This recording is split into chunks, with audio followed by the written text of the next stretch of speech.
नमस्कार, मैं हूं अंकुर और आप देख रहे हैं सत्य हिंदी का न्यूज बुलेटिन। एक नजर अब तक की सुर्खियों पर। लोकसभा में आज बीजेपी सांसद अनुराग ठाकुर और नेता प्रतिपक्ष राहुल गांधी के बीच जमकर बहस हो गई। इस बहस में समाजवादी पार्टी के राष्ट्रीय अध्यक्ष और कन्नौज से सांसद अखिलेश यादव भी कूद पड़े और अनुराग ठाकुर के जाति पर सवाल उठाने पर उन्होंने धो दिया। दरअसल राहुल गांधी लगातार जाति जनगणना करने की बात कर रहे हैं। उन्होंने संसद में भी ये बात की, जिसके बाद बीजेपी सांसद अनुराग ठाकुर ने कहा कि जिनकी जाति का पता नहीं वो जाति जनगणना की बात करते हैं। अनुराग ठाकुर के इस बयान से विपक्षी सांसद बेहद नाराज होकर हंगामा करने लगे। नेता प्रतिपक्ष राहुल गांधी ने कहा कि अनुराग ठाकुर ने मुझे गाली दी। राहुल गांधी ने कहा कि मेरा जितना अपमान करना है करिए, लेकिन जाति जनगणना होकर रहेगी। इसके बाद अखिलेश यादव गुस्से में खड़े हुए और कहा कि आप जाति कैसे पूछ सकते हैं, तुम पूछ के दिखाओ जाति, कैसे पूछ दी जाति। इसके बाद सदन में हंगामा हो गया। लोग अखिलेश और राहुल के वीडियो को काफी साझा कर रहे हैं। आरजेडी ने भी अखिलेश यादव के वीडियो को ट्वीट किया है, जिसमें वो अनुराग ठाकुर पर बरस रहे हैं। आरजेडी ने लिखा है कि जाति पूछने वाले सामंती मानसिकता के भाजपाई सांसद को अच्छे से रगड़ दिया। वैसे जाति पूछने वाले ऐसे घृणित जीवों को जातिगत जनगणना से परेशानी क्यों होती है। आरजेडी ने कहा है कि समस्त ओबीसी समाज का अपमान है एवं जातिगत जनगणना का मजाक उड़ाने वाले ऐसे अहंकारी भाजपाई सांसद और पिछड़ा विरोधी बीजेपी पार्टी को बहुजन समाज कड़ा सबक। इनसे ये पूछना चाहता हूं, आपने जाति कैसे पूछ ली, ये बताइए बस। आप जाति कैसे पूछ सकते हैं? आप बताएं, जाति कैसे पूछ सकते हैं? आप पूछ के दिखाओ जाति को। अनुराग ठाकुर के बयान के बाद राहुल गांधी ने कहा कि जो भी इस देश में दलितों, आदिवासियों और पिछड़ों की बात उठाता है उसे गालियां खानी ही पड़ती हैं और मैं ये सब गालियां खुशी से खाऊंगा। महाभारत की बात हुई, महाभारत में सिर्फ मछली की आंख दिख रही थी, उसी तरह मुझे मछली की आंख दिख रही है। हम जातिगत जनगणना करवाकर ही रहेंगे।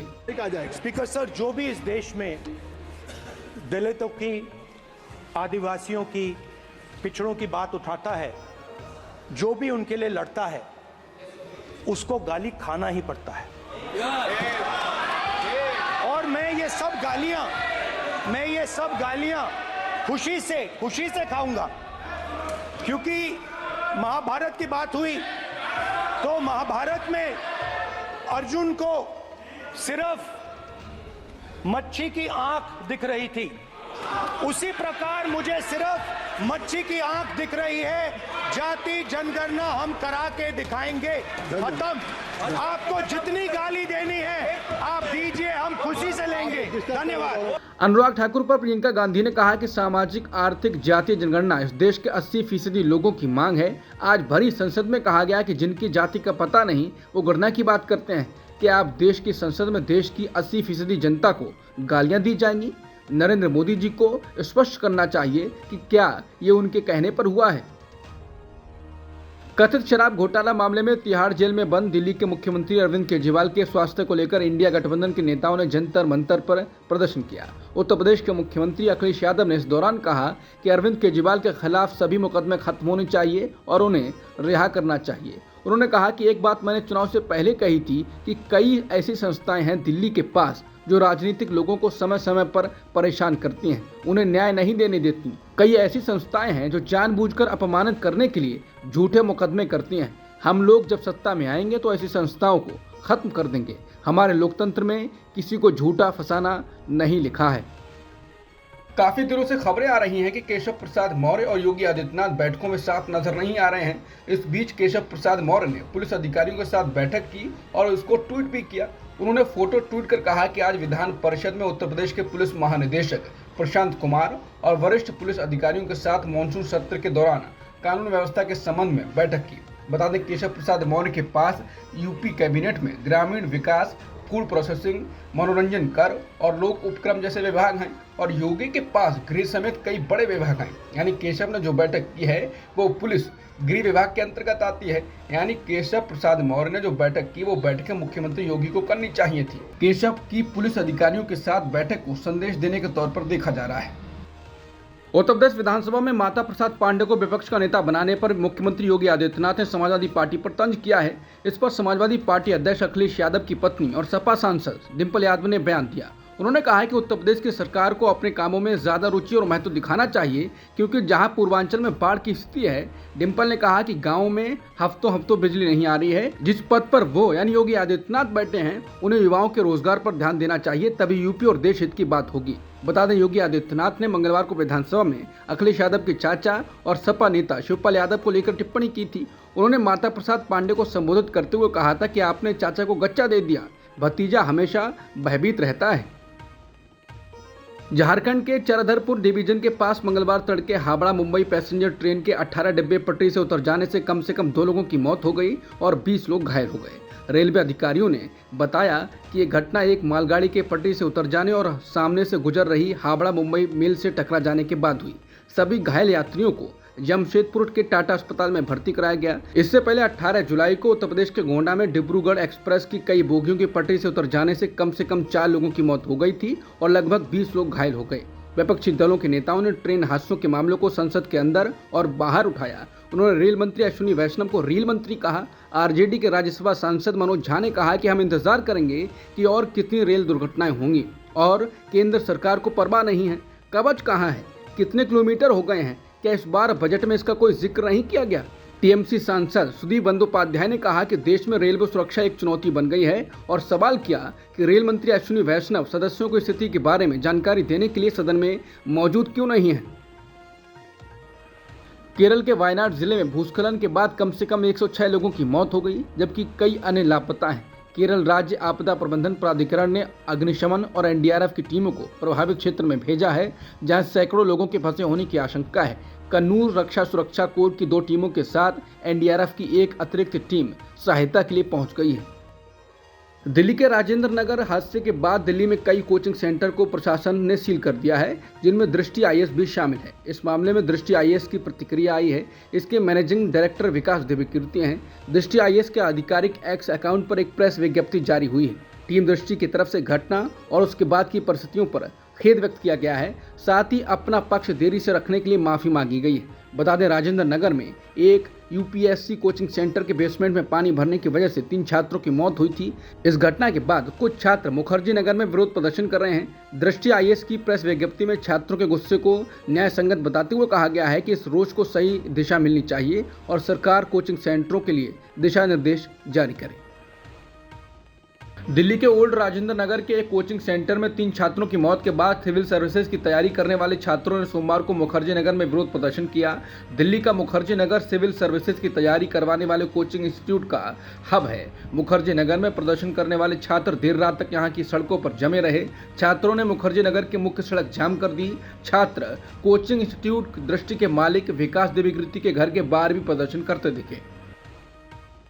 दिल्ली में यूपीएससी की तैयारी करने वाले 3 छात्रों की मौत के मामले में आप सांसदों ने आज संसद भवन में प्रदर्शन किया। संजय सिंह ने एलजी को बर्खास्त करने की मांग उठाई और कहा कि इसके लिए भाजपा जिम्मेदार है। इसके साथ ही उन्होंने कहा कि देश भर में कोचिंगों की लूट को रोकने के लिए केंद्र सरकार कानून बनाए। इस संबंध में मैंने प्रधानमंत्री जी को पत्र भी लिखा है। बहुत से कोचिंग सेंटर पेपर लीक कराते हैं, मनमानी फीस लेते हैं, बेसमेंट में क्लास चलाते हैं। इन पर केंद्रीय कानून बनाना चाहिए। इसके साथ ही कहा कि दिल्ली का काम रोकने वाले एलजी को बर्खास्त करो।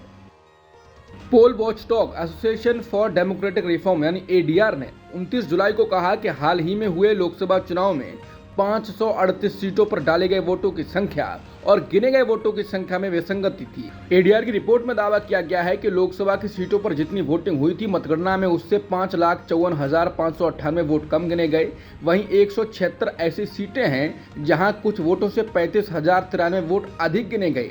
रिपोर्ट में कहा गया है कि 2019 के चुनाव में भी कई सीटों पर विसंगतियां सामने आई थीं। हालांकि तब केवल 347 सीटों पर ही ऐसा हुआ था। इस बार 538 सीटों पर विसंगतियां मिली हैं।